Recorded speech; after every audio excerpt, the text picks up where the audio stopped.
Hello, today we're going to talk about Oscar Wilde and more precisely on whether he is more oriented towards aestheticism or art for art's sake. First, we will talk about Oscar Wilde himself.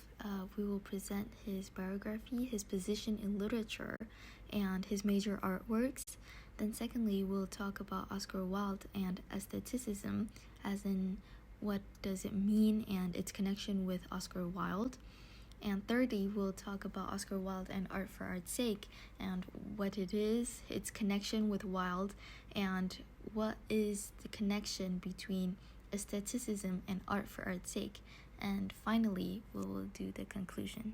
Oscar Wilde is an Irish writer, poet, and dramatist. He was a spokesman for the late 19th century aesthetic movement in England, which advocated art for art's sake, and he was the object of celebrated civil and criminal suits involving homosexuality and ending in his imprisonment in 1895 to 1897. We'll talk about his position in literature.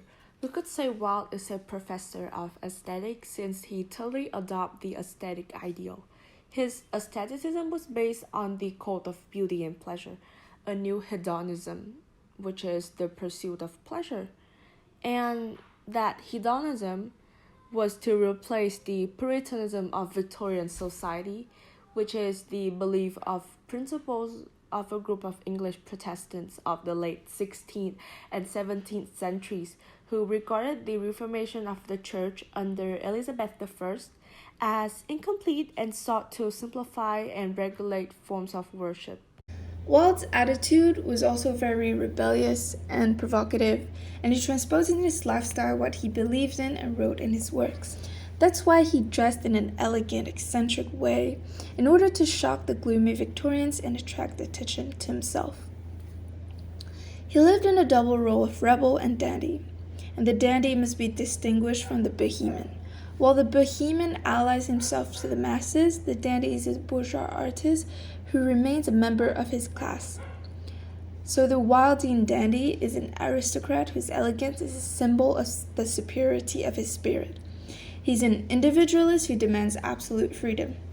So beautiful clothes, beautiful talks, delicious food, and handsome boys were Wilde's main interest. And now on to his famous works. The Picture of Dorian Gray has been the only full-length novel from Wilde and has gone through a lot of scrutiny in his days, surviving them all to become a classic work of fiction. Being the only novel that Wilde ever wrote and published, A Picture of Dorian Gray has to be included in the best of Oscar Wilde's work for its harsh attack and critique of Victorian beauty conceptions. It was first published in July 1890 in Lippincott's monthly magazine. The protagonist of the play Dorian Gray and his oil portrait by a famous artist named Basil Hallward, who is captivated and bewitched by his beauty, believing that Dorian's beauty had inspired a unique sensation and insight in art as a painter. Dorian soon gets sucked into the aristocratic world where he learns that pursuing pleasure and beauty is the only goal in life. Afraid that his beauty will fade away while the beauty of his portrait will go to live on for eternity, he makes a deal with the devil. He wishes that his portrait will age and die instead of him. He goes on exploring the newly found liberal values of the sensual world while remaining young and beautiful. As the narrative didn't align with the shallow Victorian morality, the novel was considered indecent and immoral. Even after its contents being censored, many believed it to be completely against the morality code to those times. The Importance of Being Earnest was also one of his famous works.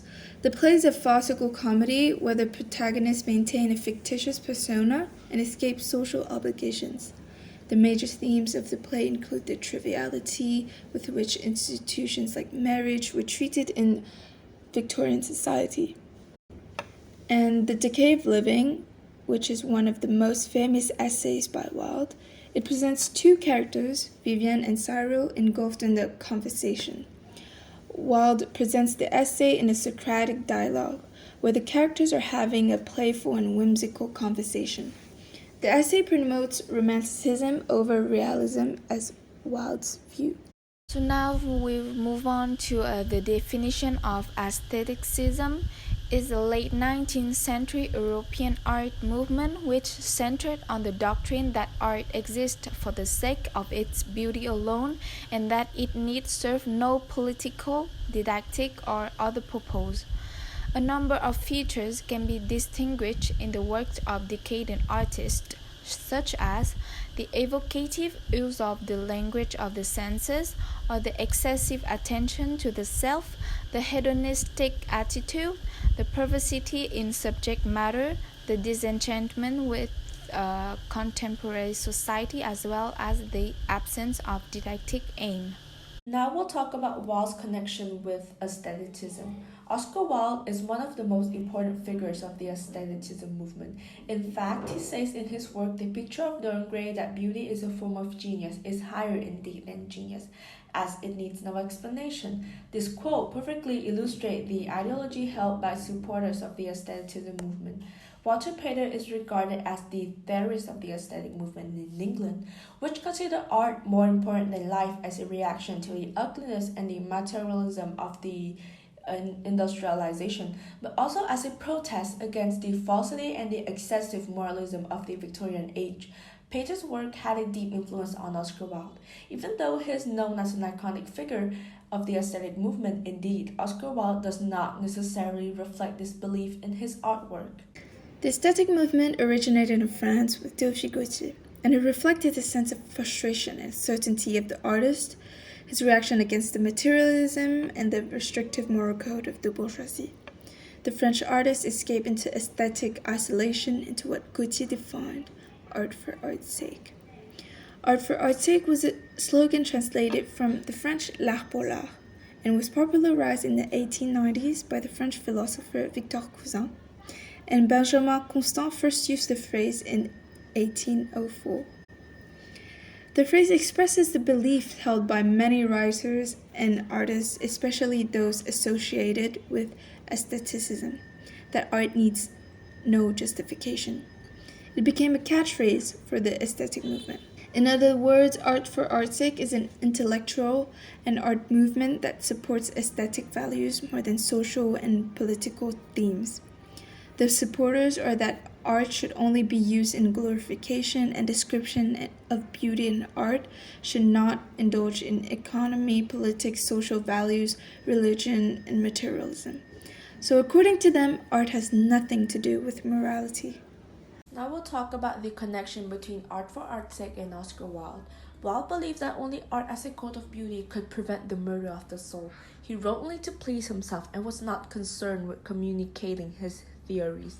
The Picture of Dorian Gray, Wilde's only novel, was first published in an American magazine in 1890 and then appeared in book form in 1891.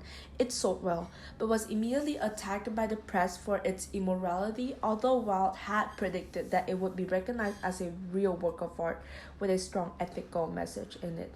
The novel causes a scandal, and when Wilde revised it for publication in 1891, he cut or modified some of the passages which were later used in court as evidence of the author's homosexuality.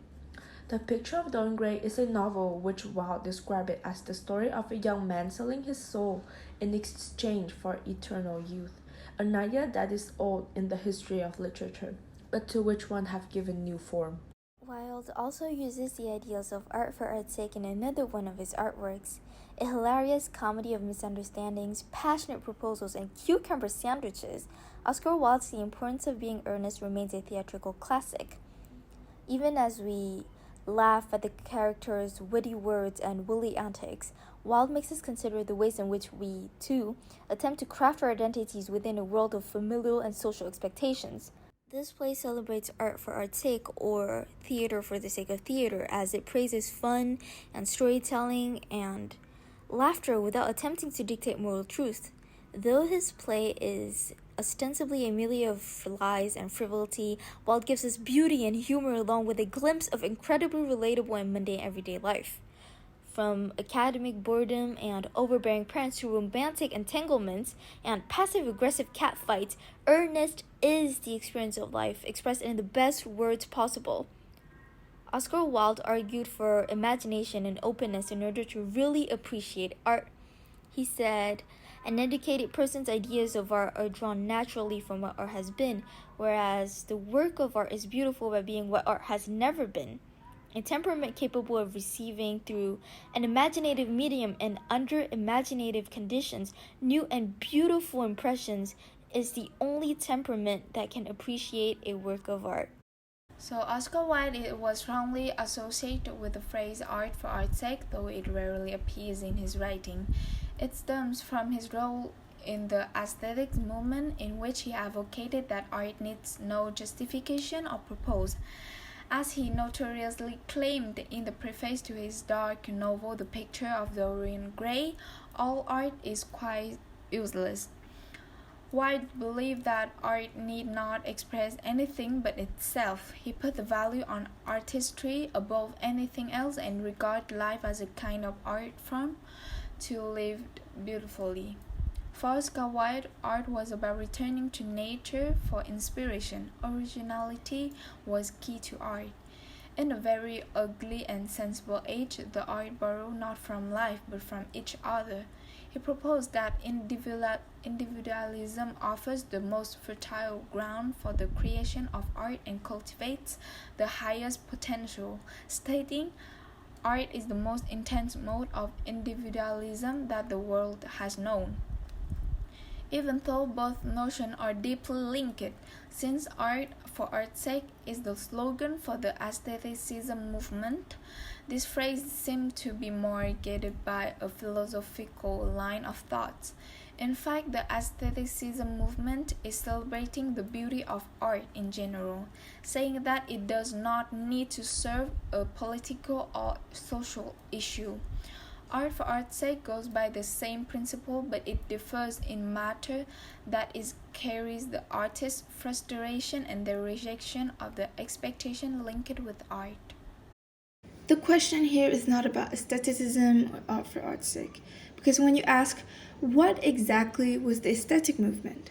The actual answer to it is an artistic movement in the late 19th century where artists adopted an attitude of art for art's sake rather than art driven by social political themes. So the aesthetic movement, or aestheticism, was an artistic expression of the slogan art for art's sake. And Oscar Wilde participated in this movement, and like many other aesthetic artists, he believes and follows this theory. And by no means did he ever choose between the two of it. It is rather impossible, since one is a foundation for the other. However, Oscar Wilde was an artist who loved literary paradox. His novel, The Picture of Dorian Gray, raised many critiques, from the preface being contradictory to the standard wisdom of the time, and then to the story having a moralistic undertone, similar to Edgar Allan Poe, an author who professed aestheticism and non-utility of art in his essay, also introduced a moralistic undertone to the plot in his literary work. The characters of their work abide by the principles of hedonistic life immanent to the aestheticist worldview, but are nevertheless punished for the excessiveness of their over-enjoyment in life sensation.